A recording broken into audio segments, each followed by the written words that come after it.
మహానాడు అనే పేరుతో పెద్ద దగానాడు జరగబోతోంది. ఎవరికి మహానాడు అది? ఈ రాష్ట్ర ప్రజలకైతే మాత్రం 100% అది దగానాడు మాత్రమే. కేవలం ఆంధ్రప్రదేశ్లో ఉన్నటువంటి రాష్ట్ర ప్రజలకే కాదు, గడిచిన ఒక వారం రోజులుగా ఎక్కడ చూసినా కూడా జరుగుతున్నటువంటి తంతులు, దాంట్లో వింటున్నటువంటి ఏడుపులు, పెడబొబ్బలు అన్నీ మనం ఒకసారి బేరీజ్ వేసుకుంటే ఆంధ్ర రాష్ట్ర ప్రజలకి మాత్రమే దగానాడు కాదది. జెండా మోసిన తెలుగుదేశం పార్టీ కార్యకర్తలకు కూడా దగానాడు అనేది అర్థమవుతుంది. ఇది మనం చెప్పట్ల, నేను చెప్పట్లా, వైఎస్ఆర్ కాంగ్రెస్ పార్టీ చెప్పట్లా.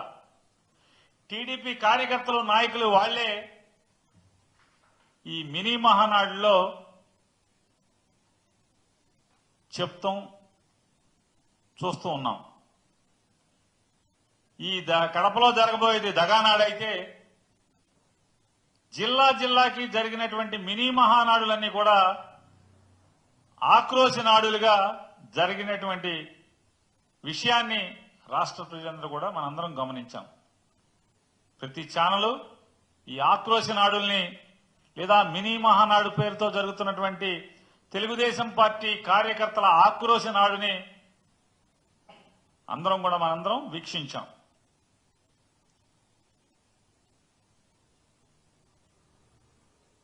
ఒక జిల్లాలో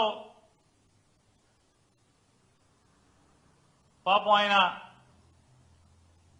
సీనియర్ మంత్రి గారు, మాజీ మంత్రి గారు కూడా, సీనియర్ శాసనసభ్యుడు, కేంద్ర మంత్రికి మామగారు, ఆయన ఆక్రోశం, ఆయన బాధ, ఆయన వ్యధ చెప్పనలవి కాదు. పాపం ఆయన బాధ నిజంగా అంటే వైఎస్ఆర్ కాంగ్రెస్ పార్టీ ఓడుగానో లేదా మాజీ మంత్రివర్యులు, మాజీ వైఎస్ఆర్ కాంగ్రెస్ పార్టీ మహిళా విభాగ అధ్యక్షురాలైనటువంటి రోజా గారి కుటుంబ సభ్యులు, ఆవిడ అభిమానులు, వారికి బాధ కలుగుద్దో కలగదో తెలియదు. కానీ ఇంకెవరికి చూసినా కూడా ఆయన వర్ణనాతీతమైనటువంటి ఆయన వ్యధా బాధలు చూస్తే ఈ బాధ పగోడికి కూడా రాకూడదురా అని చెప్పి జాలిపడేటువంటి పరిస్థితి. అంటే ఒక అధికార పార్టీలో ఈ మినీ మహానాడులో, అదే ఈ ఆక్రోశ నాడులు, కార్యకర్తల ఆక్రోశ నాడుల్లో జరిగినటువంటి ఆ మీటింగ్లో ఒక్కటంటే ఒక్క చోట కూడా సంవత్సర కాలంగా మమ్మల్ని నమ్మి మాకు ఓటేశారు, ఈ రాష్ట్ర ప్రజలకి ఇన్ని మేళ్లు చేశాము అని గర్వంగా ఒక్కడంటే ఒక్క నాయకుడి గాని, ఒక్క ఎమ్మెల్యే గాని, లేదా ఒక్క కార్యకర్త గాని ఎక్కడ గర్వంగా జబ్బగదలుచుకున్నది గాని, కాలరెగరేసి మీటింగ్ చెప్పిన దాఖలాలు ఎక్కడా లేవు 26 జిల్లాల్లో. ఒక్కటంటే ఒక్క చోట కూడా. లేదా ఈ ఆంధ్ర రాష్ట్రానికి 40 ఏళ్ల ఇండస్ట్రీ, అలాగే ఓ 15-20 ఏళ్ల ఆవేశం స్టారు, లేదా రెడ్ బుక్ స్టారు, వీళ్ళందరూ కలిసి, వీళ్ళ ముగ్గురు కలిసి, లేదా వీళ్ళందరూ మాకు మా అందరికీ పెద్ద బాస్ అని చెప్పుకుంటున్న మోడీ గారు కానీ, వీళ్ళందరూ కలిసి రాష్ట్రానికి ఏమన్నా ఓడబడిచింది అంటే ఒక్కటి కూడా ఈ సంవత్సర కాలంలో ఈ జిల్లాకి ఇది పొడిచామని చెప్పని ఎక్కడ ఒక్కళ్ళు కూడా గర్వంగా చెప్పుకున్నటువంటి సంఘటన లేదు. అంటే రాష్ట్రానికి చేయలేదు, లేదా ఏ ఊరికి చేయలేదు, ప్రజలకి చేయలేదు. ఇక ఆయన ఈ ఎమ్మెల్యేల బాధలు చెప్పుకుంటా ఏం మొహం పెట్టుకుని మేము జనాల్లోకి వెళ్ళాలి? పనులు అడుగుతున్నారు, పనులు చేయడానికి డబ్బులు ఎవరు, నిధులు ఎవరు? సిగ్గేస్తుంది. మీరు గనక ఇక డబ్బులు ఇవ్వం, మీకు నిధులు ఇవ్వము అని కనుక చెప్పేసేయండి.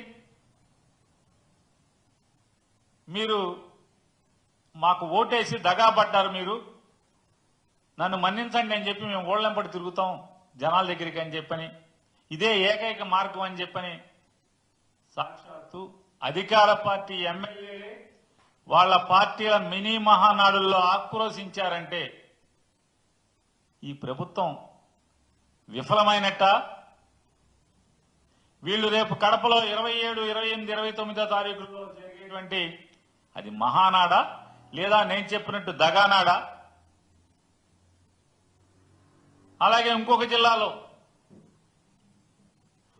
జిల్లాలో పదవులన్నీ ఒక పార్టీ వాళ్ళకే పోతున్నాయి. గతంలో కమ్యూనిస్ట్ పార్టీలు మనతో కలిసి వస్తే ఎలా అయితే మనం వాటి పీక పిసికి చంపేశామో, రాబోయే రోజుల్లో ఇదే తంతు కొనసాగితే తెలుగుదేశం పార్టీ కూడా నో కమ్యూనిస్ట్ పార్టీలాగానే నూకలు చెల్లిపోతాయని చెప్పని సాక్షాత్తు ఆ పార్టీ శాసనసభ్యులే మినీ మహానాడులో వాళ్ళ ఆక్రోశాన్ని వెళ్లగక్కున్న పరిస్థితి ఒక జిల్లా చూసాం. మరొక జిల్లాలో ఇంతకన్నా దిక్కుమాలిన తనంలో మినీ మహానాడు ఎవరైతే జరపాలో దానికి అధ్యక్షత వహించి దాన్ని నడపాల్సిన అధ్యక్షుడే ఆ సభకు డుమ్మా కొట్టాడని చెప్పని ఒక సీనియర్ కార్యకర్త లబో దిబోమని గుండెలు బాదుకునే పరిస్థితి. ఎన్టీ రామారావు ఉన్నప్పుడు తెలుగుదేశం పార్టీ వేరు, గతంలో తెలుగుదేశం పార్టీ వేరు. ఇవాళ దిక్కుమాలినతనానికి మారుపేరుగా మారిన తెలుగుదేశం పార్టీ అని చెప్పని ఆ జిల్లాలో ఆ కార్యకర్త ఏడుపులు పెడబొబ్బలు.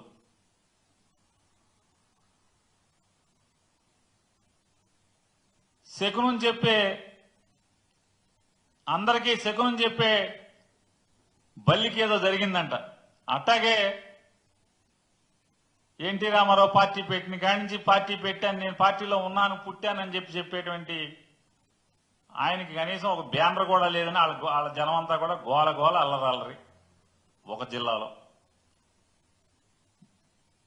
ఇంకో జిల్లాలో కార్యకర్తలకి కనీసం మర్యాద కూడా లేదు, పలకరించే నాదుడు లేడు. ఎన్నికల ముందేమో జైలుకి వెళ్ళండి, ఎన్ని కేసులుంటే అంత పెద్ద పదవులు అన్నారు. ఇవాళేమో ఎవడికి చిల్లర కొడితే ఆడికే పదవులు వస్తున్నాయి అని చెప్పి ఒక జిల్లాలో ఆక్రోశం. ఇంకొక జిల్లాలో ఆడేవరా బాబు మంత్రి ఆధార్ కార్డులు చూపించమంటున్నాడు, పనులకు వస్తే ఆధార్ కార్డు నంబర్ రాసుకుని మీ పని ఏంటని అడుగుతున్నాడు. కార్యకర్తల దౌర్భాగ్య స్థితి ఇది, పార్టీ ఇట్లా చచ్చిపోతుంది అని చెప్పని ఒక సీనియర్ కార్యకర్త ఆవేదన.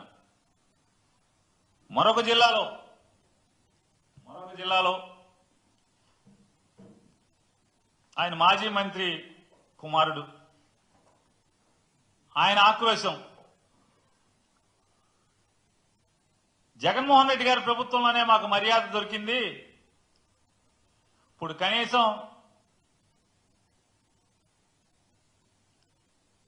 మర్యాద అనేది లేకుండా పోయింది ఎవరికి. శత్రువు ప్రభుత్వంలోనే మేము మర్యాదగా బతికాం.